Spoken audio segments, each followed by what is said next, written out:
Prabhupada Jaya Prabhupada Jaya Jaya Prabhupada Prabhupada Prabhupada Jaya Jaya Prabhupada Jaya Jaya Prabhupada Prabhupada Prabhupada Jaya Jaya Prabhupada. Namo Vishnupad Paramhamsa Parivachara Shosha Divine Grace A.C. Bhaktivedanta Swami Srila Prabhupada Ki Jai Ananta Kori Vaishnavanda Ki Jai Namacharya Sharidas Thakur Ki Jai Prem Se Go Shri Krishna Chaitanya Prabhu Nityananda Shri Advaita Gadadhar Shivashadi Gaura Bhaktavinda Ki Shri Shri Radha Gopinath Ki Jagannath Baldev Subhadra Ki Shri Shri The Lordship Gaur Nitai Ki Jai Tai Gaur Pranande. All glories to assembled devotees, all glories to assembled devotees, all glories to assembled devotees, all glories Shri Shri Guru and Gauranga, all glories Srila Prabhupada Ki Jai. Hare Krishna everyone, welcome back to a Monday morning Bhagavatam class. Narayanam namaskritya naram chaiva narottamam Devim Saraswatim Vyasam Tato Jayamudirayat Nashta Prayeshu Abhadreshu Nityam Bhagavata Sevaya Bhagavate Uttama Shloke Bhaktir Bhavati Naishtaki. So we are continuing on Canto 2, Chapter 4, the process of creation. Text number 13. Om Namo Bhagavate Vasudevaya. Om Namo Bhagavate Vasudevaya. Om Namo Bhagavate Vasudevaya. Text 13.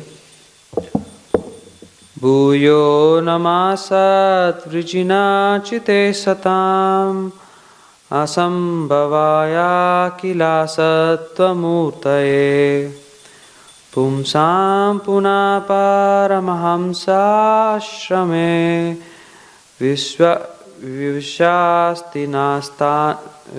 Vivastitanam anumegradashyuse Bhuyo namasad vrijina chidesadam Asambhavaya kila sattvamurtaye Pumsam puna paramahamsa ashrame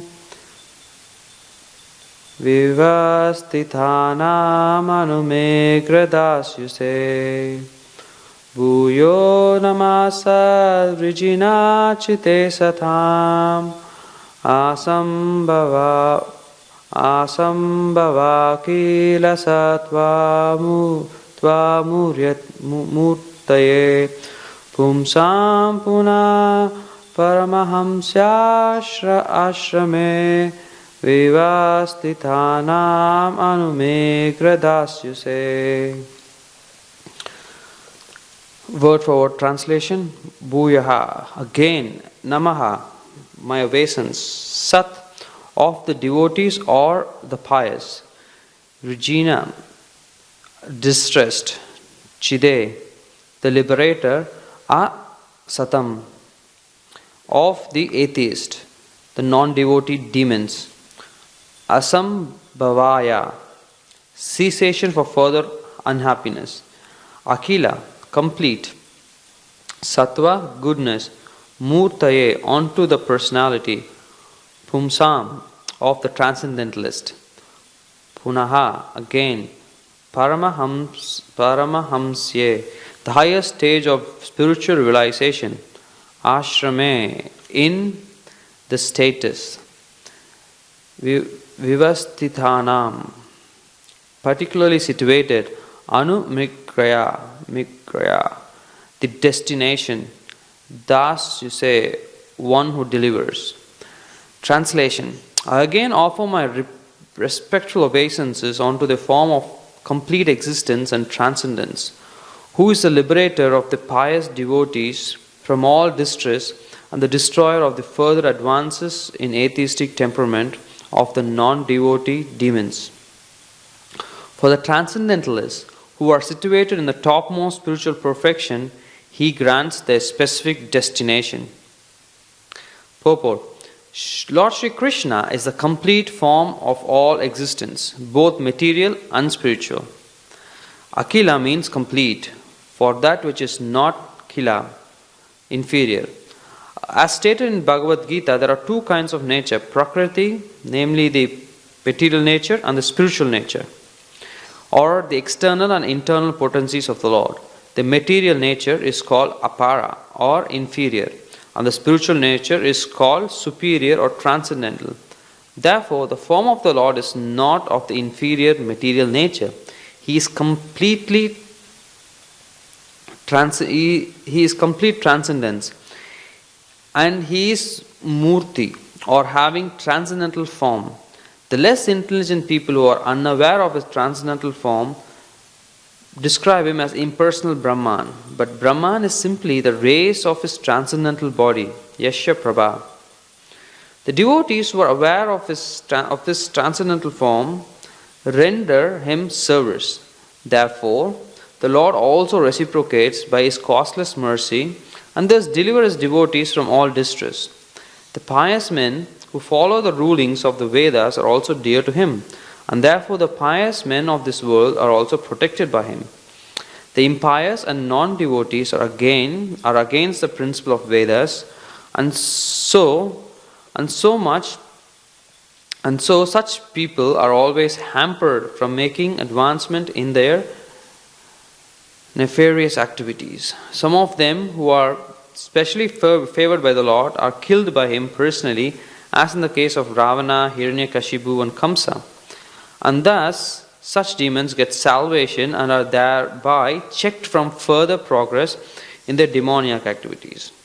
Just like a kind father, either in his favor upon the devotee or as punishment of the demons, he is very kind to everyone because he is the complete existence of all complete existence of all individual existence. The Paramsa stage of existence is the highest perfectional stage of spiritual values. According to Srimati Kunti Devi, the Lord is factually understood by Paramahamsas only, as there is gradual realization of the transcendental form of the transcendence from impersonal Brahman to localized Paramatma to the personality of Godhead, Purushottama. Lord Krishna, simply there is gradual promotion from one situation in the spiritual life of sannyasa. Kaka, Bahudaka, Parivikracharya and Paramahamsa are gradual progressive stage in renounced order of life, sannyasa. And Queen Kunti Devi, the mother of the Pandavas, has spoken about them in her prayers for Lord Krishna, which is in Canto 1, Chapter 8. The Paramahamsas are generally found among both the impersonalists and the devotees. But according to Srimad Bhagavatam, as clearly stated by Kunti Devi, pure bhakti yoga is understood by the Paramahamsas, and Kunti Devi has especially mentioned that the Lord descends Paritranaya Sadhunam, especially to award bhakti yoga to the Paramahamsas. So ultimately, the Paramahamsas, in the true sense of the term, are unalloyed devotees of the Lord. Sri Jiva Goswami has directly accepted that the highest destination is Bhakti Yoga, by which one accepts the transcendental loving service of the Lord. Those who accept the path of Bhakti Yoga are the factual Paramahamsas. Since the Lord is very kind to everyone, the impersonalist who accept Bhakti as the means of merging into the existence of the Lord in his impersonal Brahmajyoti are also awarded their desired destination. He has assured everyone in the Bhagavad Gita, E yatha mam prapatyante. According to Srila Vishwanath Chakravarti, there are two classes of Paramahamsas, namely the Brahmanandis, which are the impersonalists, and the Premanandis, who are the devotees. And both are awarded their desired destination. although the Premanandis are more fortunate than the Brahmanandis. But both the Brahmanandis and the Premanandis are transcendentalists, and they have nothing to do with the inferior material nature full of existential miseries of life. Okay, let's chant the Mangalacharan prayers. Om Ajnana Timirandasya Gananjana Shalakaya Takshurum Militam Mena Dasmai Shri Guruve Namaha. Shri Chaitanya Manovishtam Stvapitam Ena Bhutale Swayam Rupa Kadamayam Dadanti Swapadantikam Vandeham Shri Guru Shri Yuta Padakamalam Shri Gurum Vaishnavamscha Shri Rupam Sagrajatam Sahana Lalita Shri Vishakanvitamscha. Hey Krishna, sorry.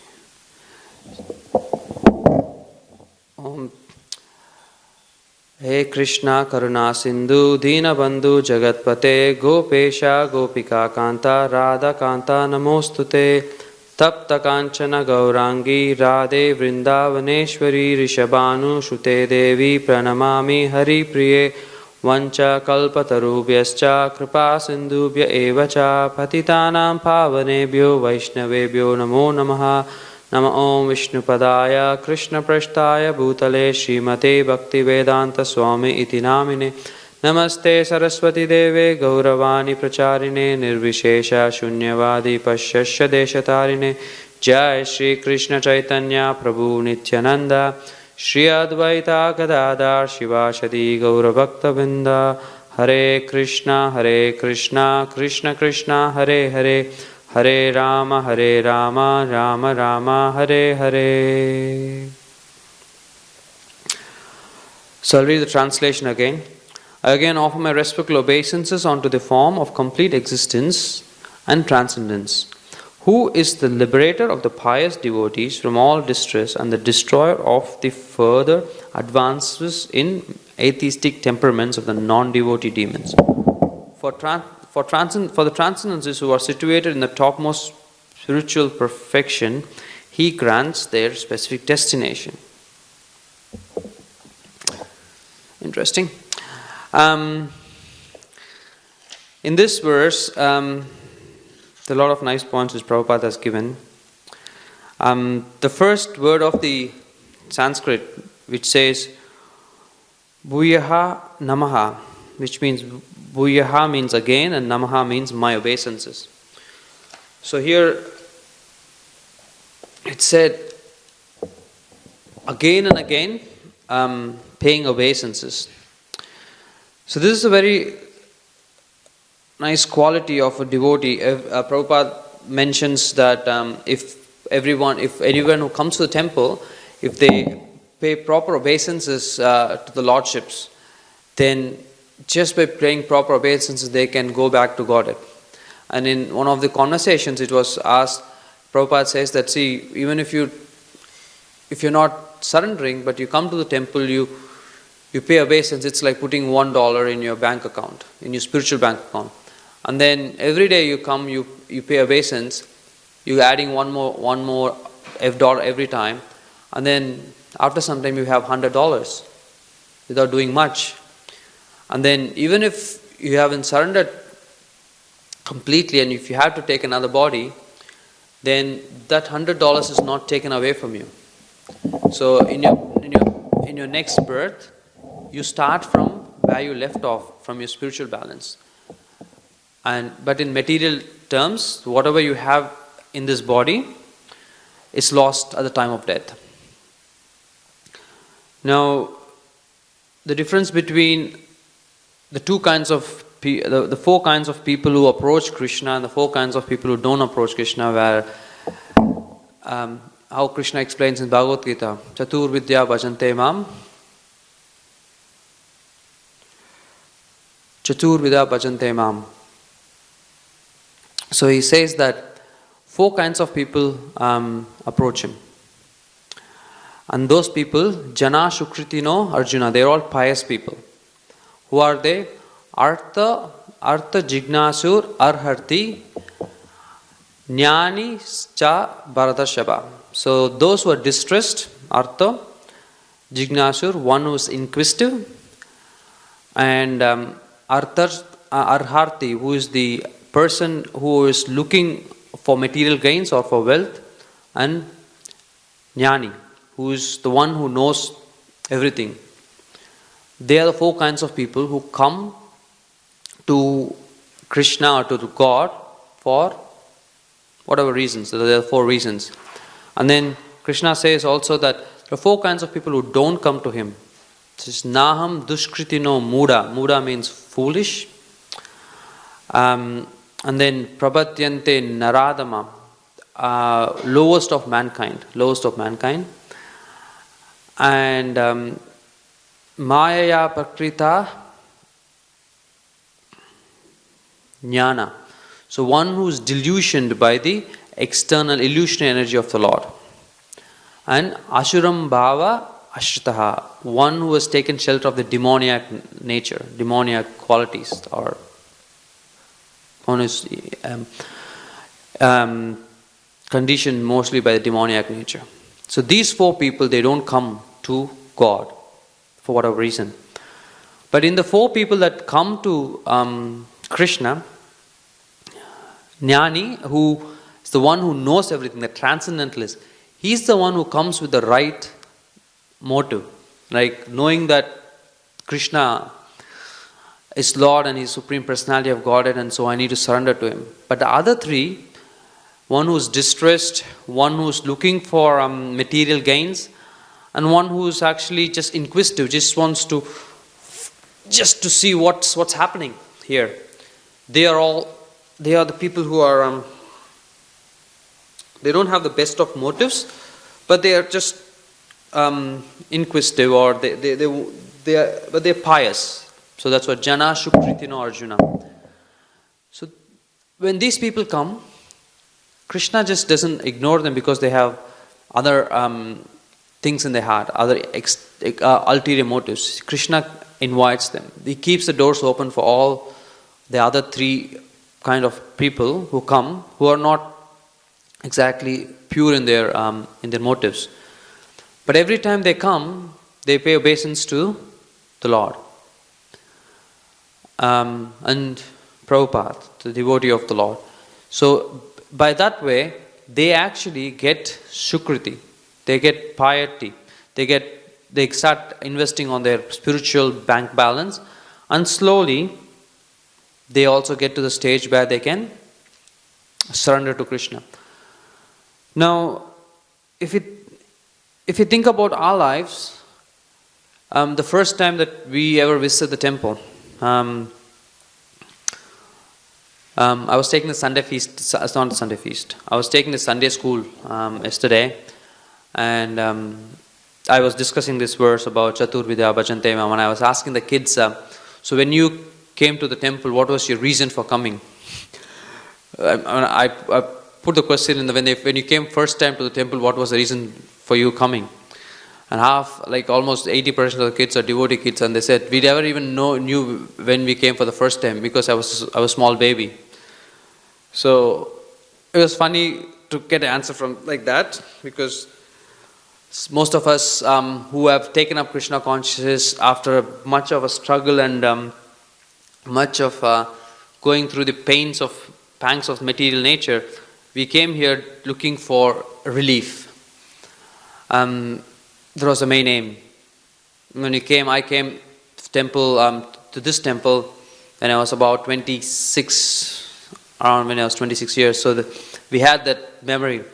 But these kids, they were just, from their birth, they have been just coming to temple and had the opportunity to come to temple. So that means their Sukriti, the benefits, the reason they are able to come is they've already done those pious activities and they're qualified to come to temple and to be born in devotees' families and devotees who are coming to taking darshan of Radha Gopinath.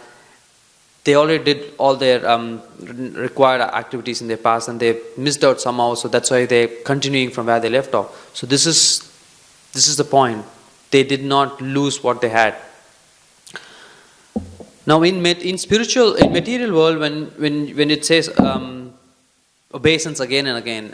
In material sense, it feels like, oh, it's a boring thing. You keep doing the same thing again and again. So every day you have to do the same routine here. Like, you come, the deity greeting happens, and there's a morning program, and there is Srimad Bhagavatam class, and then there is an Aarti in the afternoon, and an Aarti in the evening, and then at night, and there is a class in the evening. So sometimes it looks like a very routine, but then every time you come, you actually, the experience is different. And similarly, like if you see the music chart list, like every month there's a new song in the top of the charter, because people are not interested to hearing the same song again and again. And that is the reason why the material world is created, and Lord Brahma is given the empowerment to actually create variety in this material world, because we came here because we didn't want to be with Krishna. We want to enjoy away from Krishna, and we want to lord over the material nature. For that you need variety. If you are just given limited variety, it's not fun. So Brahma's position is that he has to provide a lot of variety, so that people, what they want to forget about Krishna, they can forget about Krishna. So, but for us, for example, when devotees, we've been chanting Hare Krishna Mahamantra for a long time, they're not feeling bored. They're not thinking, oh, I've been chanting this for a long time and I need some other mantra.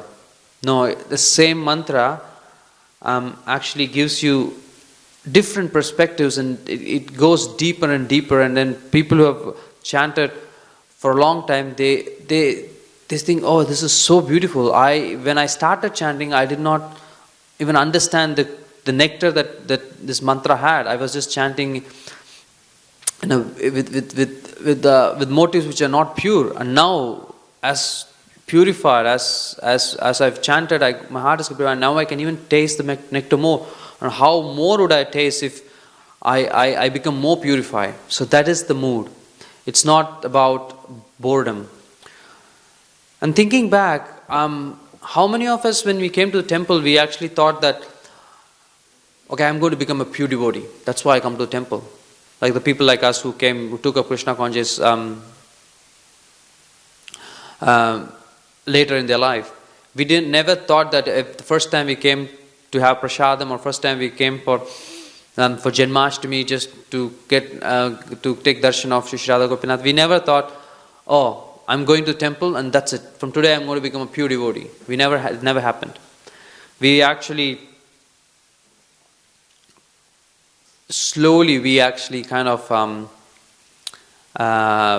turned into devotees, and we never know how it happened. Like, I know most of us would have that same storyline, like got associated with devotees. We were called to a program, we resisted, but then somehow we went for obligation or whatever, and then slowly things start to happen. Now, how did that happen? We never seemed like we never actually wanted it in the first place. So that's where it says, when you every day come to temple and offer obeisances or do some quality, your false ego, your ignorance gets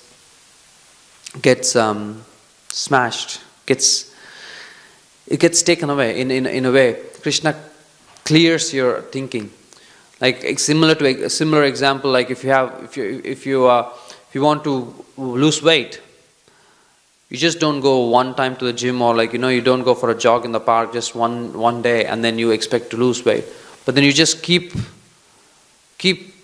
doing it consistently, and then every day for a certain amount of time, you will see that after a week or two, suddenly you started to feel a bit lighter, and you feel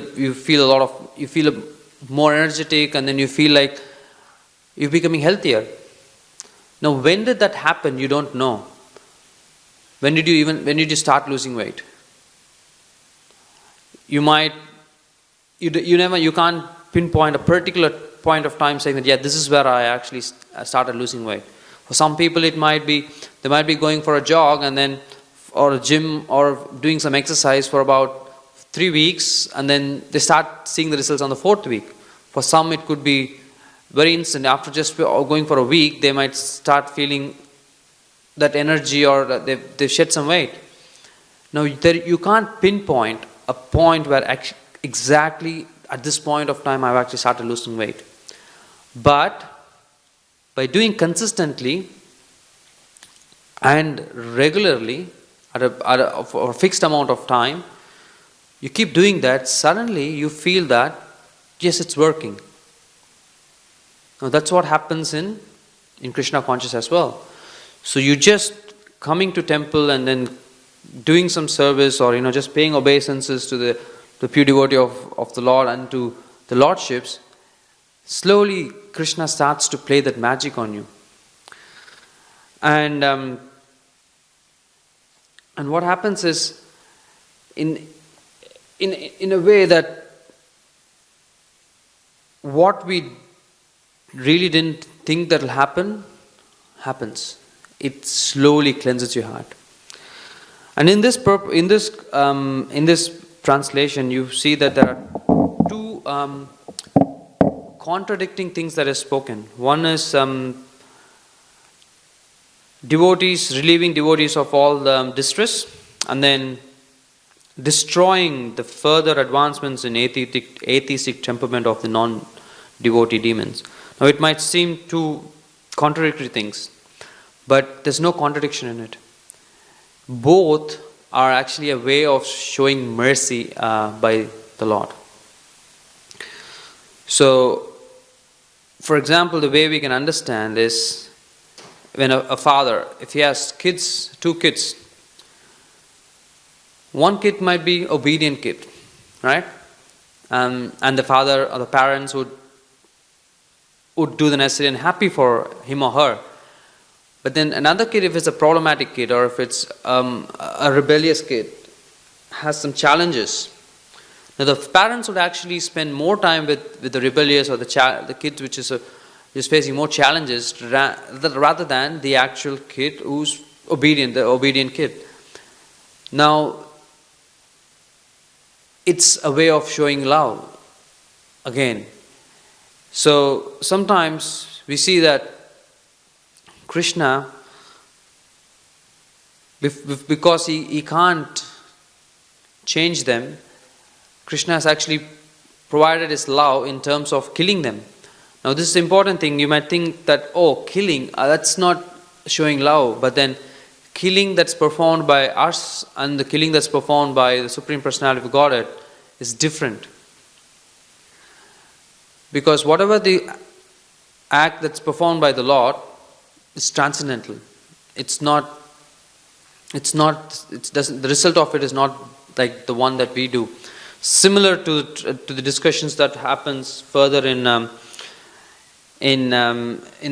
cantos of Bhagavatam, where Yudhishthira Maharaj asked Narada Muni, how do I understand that God is sometimes God favors the demigods and doesn't favor the demons. So how do I understand that he's partial, is equal to everyone?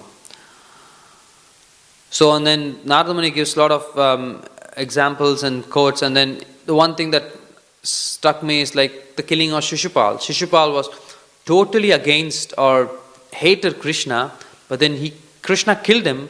But then what is the position that he gave? He liberated him. If somebody is against us, we want them to basically just have the worst life they've ever could, and we want them to suffer. And even if we kill them, we wouldn't bring them to a house, right? So, all right. Let's say we're not killing them, even if he says he comes and asks forgiveness from us, but for all the things that he has done before, the best you could do is, if you're in sattvic mode, just forget it, leave it.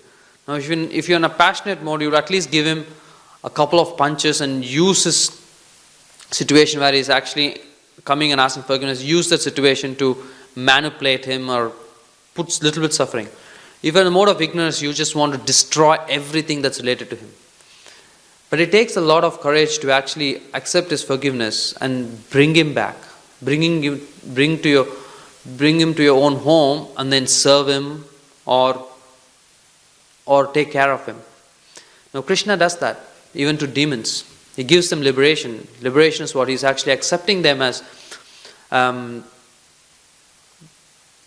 accepting him as a pious person. Like, so the jnanis and yogis who are actually performing austerities to obtain liberation, he's awarding that same degree for somebody who's been against him. So, and in that way, for the pious as well, Krishna is very, very eager to take away the distress. Now, this is the confusing part for devotees. It's not confusing when you sit in the Vyasasana, but then if you're not sitting in the Vyasasana, if you're actually going your day-to-day life, it actually confuses you. Because we always think Krishna is bestowing a mercy. We think about when it's actually he's taking out the distress, but then the way he takes the distress, that is what is confusing. So no matter how many times you sit in the Vyasasana and you talk about it, when the situation comes, everyone gets bewildered. You don't understand, why is Krishna doing this to me? I've been serving him for such a long time and I don't deserve this. What have I done to actually be treated in such way? Now, sometimes when we come to Krishna consciousness, what we call as everywhere, when you go to office or something, is honeymoon period. Krishna bestows his blessings in a liberal way so that you get attracted. But again, I talked about the four kinds of people. They sometimes, when they start chanting and they start doing devotional service, they seem to get a bit more fortunate, and all their life seem to be going perfectly well, and whatever they desire happen. But that's the initial mercy. But then after some time, Krishna doesn't want you to just keep having that materialistic tendencies. So after some time, he basically stops that tap of giving everything whatever you want, and then he actually gives you the blessing of the lotus feet of the Lord. So in that way, you slowly start to get the nectar, the taste for Krishna consciousness, away from the material. And it looks nice when I say that, because wow, so now my material propensities will be gone, and Krishna will give me the taste or the attraction for his lotus feet. Yes, he does that. But then how does he do it? That's a different story. Krishna deals with everyone in a personal way. But then on the broader scale, Krishna will not take away the desire from you. The distress from you, but then he'll create a platform by which you're not actually affected by it. So for that, Krishna might not always give what you want. He'll only give you what you need. And that is where it becomes a bit confusing. Because sometimes we think what we want is also what we need. We can't actually distinguish. Like in the Friday class by Rajnath Prabhu, he said about how a parent can actually see the kid and see whether the kid is doing right or wrong. But for the kid, from his position, he might think, but I need it. I really need the toy. I really need to watch that cartoon, or I really need the chocolate, or I really need the gadget. But from the parent side, the parent can see that no, he doesn't need it. Similarly, what we might think is like, oh, it's not my want. It's not something that's a luxury, but it's actually my need. And we could put so many things. We might say we need this kind of a car, and this branding of cloth, or this model of phone or laptop or whatever, and we might put it as, or a house in this suburb. So many things we might put it as a need, but sometimes Krishna is the one who identifies what is the difference between a need and a want. And Krishna will give you only what that is needed for your bhakti, and he will not give what you want. And that the tap of want will be a bit, he'll tighten it a little bit so that you don't get even a drop. And sometimes that puts devotees into anxiety. But that is a way of showing love, so that you don't get more distress. Because once we get complicated in the web of material nature, then it takes a lot of effort to come back. So it's rather have less and have an uncomplicated life. Like the rolling stone gathers no mass. So if you don't accumulate more, accumulation is not only about the material things, it's also about the mental things, the samskaras and everything. If you don't have that, then it's less, your life is less complicated. Now that's what I sometimes think, the brahmacharis who stay in the temple, you might, looking outside from Grahastha's viewpoint, materially they don't have that much. They don't have anything to offer to us. But then, in terms of their lifestyle, they're trying to keep everything less complicated. And when we look, and when they give classes, or when they share realizations, and we look up to them. We get inspiration from them because we're looking for a simplified life like that, and we wanted to grasp that philosophy in the way that they're doing, because that's what we want.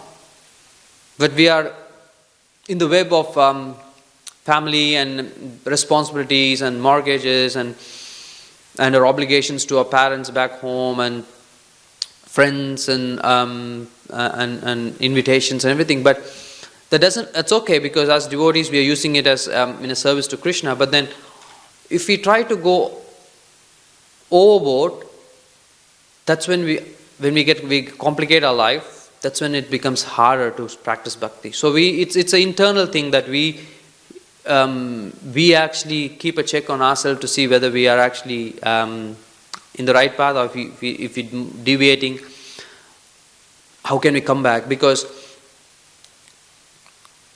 when you're going straight, if you want to reach from here to there, the line is like that. But then when you don't have to make a big thing, right? When you start, you just go like that, and then you just make a small turn, very small, very minor. It's not a big diversion. But then this path goes that way, and then that path goes that way. A small deviation, at the end, the destination should be different.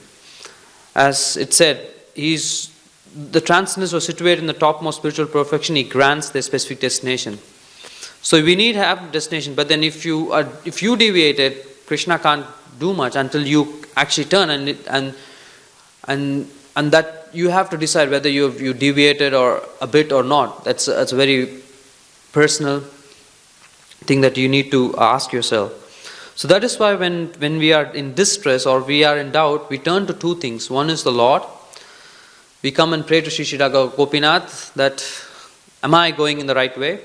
And devotees also help us if we are able to open our mind to devotees, confidentially to devotees who we have trust.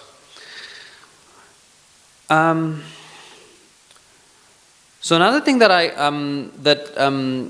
I heard, like I kind of the lecture that I was hearing mentioned is like, here it says about, I again offer my respectful obeisance unto the form of complete existence and transcendence and everything. This verse never exactly basically talks about who it is. Alright? So there's a similar example in Gajendra Moksha. the liberation of the king of elephants, Gajendra. He is just an elephant, and then in his prayers he actually prays to whatever you call as supreme. He never mentions Lord as whether it's Lord Shiva or Lord Vishnu or like Lord Brahma or any specific demigods. He actually glorifies the transcendental qualities and of the Lord. And after saying that, yes, I've described everything, now please come and help me. He doesn't mention it whether it's Vishnu or Shiva or Brahma or like the demigods, any specific demigod. But then after describing all the qualities and the characteristics of the person he's actually calling, the demigods just stand back. I'm like, okay, the qualities that he explained doesn't fit us, so I think he's not calling. Now the personality that comes is Vishnu. Now that is amazing, isn't it? Because you understand a person by the qualities. If you know the quality, then you can understand what kind of a character that person has. So the Paramahamsas or the Transcendentalists, because the topmost spiritual perfection, he grants them the specific destination. So because like how he is within a heart, we might be doing something mechanically, but it might not be enough. And God, when he's looking at it, he knows exactly what's the intentions. Now that's why it said Krishna is called Bhavagrahi Janardana. Bhavagrahi Janardana means he is the one who actually kind of picks the essence of your bhakti. He takes the essence. But if there is a problem in the essence of bhakti, the motive, then I don't think he will grant us the supreme destination. Like from the CC class last week, like how Ghanshyam Prabhu was explaining that Ramdas Vishwas, who was a great devotee of Lord Ram, everybody were actually thinking that, like, respecting him as a great devotee of Lord Ram. But then when Raghunath Das Goswami was walking with him and he offered to carry the bags of Raghunath Goswami, when Chaitanya Mahaprabhu came, Chaitanya Mahaprabhu ran to him and hugged Raghunath Das Goswami, but he completely ignored Ramdas Vishwas. Because as Chaitya Guru, Chaitanya Mahaprabhu could understand that Ramdas Vishwas was acting as a devotee of Lord, but then his intention of his devotion was that he wants to merge into Lord Ram. Now it's interesting, when you want to merge into someone, that means it's not about just losing your identity, because when you merge, then you want to become them. You want to become the Lord.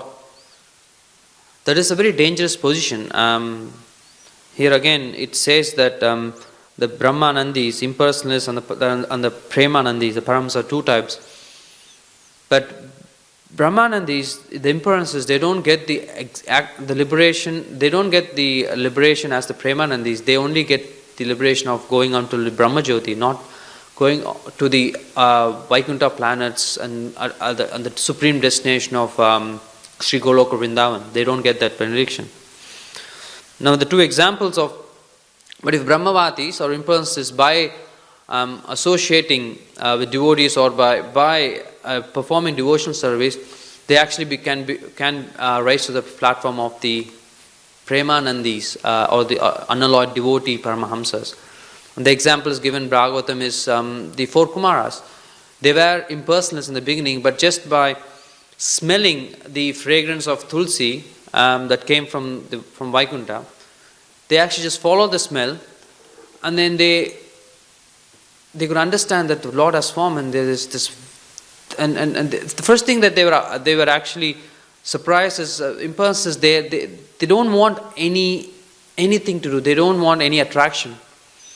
And I was listening to the class by Sri Prahlad Prabhu on the Bhagavatam series, and he was saying the topic about feeling attracted is the Brahmanandis. The first thing about the devotions is they want to reject everything that's attractive. They reject the material world. They don't want to be attracted by anything. But then this attraction of the smell of Tulsi Devi, or the fragrance of that comes from the garland of the Lordship, that smell is not a material. It's not of material quality. So they were surprised. They were saying, "We are impersonalists. We don't want to be attracted by anything. We are trying to ignore everything that's attractive. That what? And we are not somebody who can be attracted by anything material. Now, what is that's attracting this smell?" They were first confused of that, and then they followed it, and then they reached Vaikuntha. Now, and they became what is called Premanandis, or devotees who understood the Lord as a form, and He has characteristics, and He has a loving relationship. Now, how did this happen? They didn't judge it. They just smelled Tulsi Maharani. Now, that is where we need to understand there is no difference between devotional service and their lordships. Devotional service is Krishna Himself. He doesn't award devotional service to anyone who He doesn't want to. So, it's not an energy of Krishna. Devotional service is not an energy of Krishna. Devotional service is Krishna. And so, is another mercy of Krishna. It is Himself through that medium. Now that's why the magic happens. Now when you pay obeisance to the lordships and to pure devotee, now what happens is that it is devotion service. Paying obeisance is one of the devotional angas. So because you do that, the magic starts to happen. Even though you didn't come to the temple first place to become a pure devotee, you didn't want to actually chant. First time I came to temple, I came for prasadam, yes, and then when I saw the devotees dancing in the temple, I felt this is weird. Like, why are they? Temple is supposed to be a place of calm and serenity, silence, and where people are allowed to connect with God. But why are these people dancing and like jumping and singing so loudly? It didn't connect with me. And I didn't want to actually be called to be associated with or be called one of them. But then slowly when you start come, and then when devotees invite you, when I look back, I resisted. I remember once when we were living in Stratfield, Ghanshyam Prabhu used to call us to come to temple on Sundays. And then we had this discussion. We used to ask him like, Prabhu, we are grown-ups, we know when to come and when not to come. Yes, you called us last week, we came, and you don't have to call us every week. So, but then his answer was, I don't care if you come or not, but then it's my duty to call you. And we are like, what is this guy? Is something wrong with this guy? Why is he being so pushy? That's where it started. And then slowly, things change because you slowly start to come, and then suddenly a devotee, some devotee says something and it kind of relates to you, and then you slowly start, maybe it makes sense, and then maybe why don't I read one of the books? It's just, I don't want to read Bhagavad Gita, but I read a small book. So that's how it happens. Now we have to understand that when I say that Krishna, the lordships are Bhavagrahi, and we have to have this right motive, because Krishna conscious is not about the talk. It's not about here. It's not about giving class. It's not about that. About service. And it's Krishna conscious is all about the heart. Now, the lordship, Sri Radha Gopinath, they're going to measure my sincerity not in the way that I'm giving class, but what am I doing after I finished giving class. That's where my motives and my devotion to their lordships gets reflected. It's a very nice place to sit here, to have a garland, and as a family man, there's no one around. As with 2 kids and a lot of work and everything, you don't get much of your me time or your free time. This is an amazing place for a Grahastha to come and give a class, because it's nobody disturbed, with Prabhupada and the Lordships alone, talking about Bhagavatam, and it's a great time for me. But then the Lordships will measure the effects of that after I finish giving class. And it's the same for everything. Everybody who preaches and everybody, they know that that's the easy part. Preaching is, or when somebody comes and asks, it's a nice position to be in, like to sit, to be the controller, and to be on a higher position and telling someone, this is what you should do, this is how you should practice Krishna conscious. It's a very nice position. And sometimes it increases the false ego as well. So that's why we need to also be very introspective of what is that thing that we are actually getting out from the interaction with the person who's coming and asking. So we need to be quite introspective. It's like walking on a knife, on a razor sharp edge. So we have to understand that it's of the heart. We need to connect to it. And we need to understand that we should not unnecessarily comment, because Krishna says here, because the verse, the translation says here, He, the destroyer of the future advancements in ethics, temperaments of the non-devotee demons. Like as I said before, the Lordship, Sri Sri Radha Gopinath, for Sri Sri Radha Gopinath, Samoham Sarva Bhuteshu, is equal to everyone. Of course, so for E Bhajanti Tu Mam Bhaktya, Mai Te Teshu Chapiham, He gives more, He is a friend in us, and we are a friend to Him. But then for Him, Samoham Sarva Bhuteshu, right? Everybody is equal. Name Dvesho Sthina Priya. He is not partial to everyone. But that doesn't mean that He ignores the non-devotees.